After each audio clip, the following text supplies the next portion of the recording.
अरब ममालिक का राजा सऊदी अरब पाकिस्तान का बॉडीगार्ड बन गया है।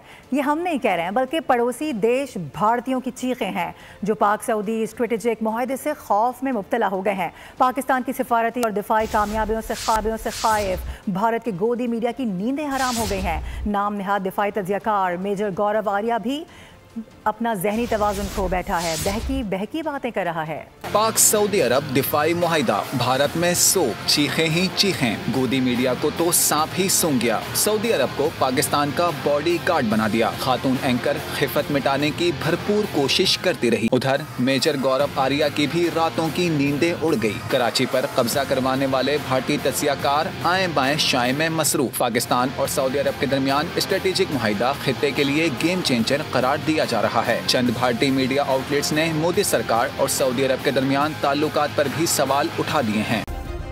सब्सक्राइब करें और बेल दबाएं ताकि कोई खबर रह न जाए।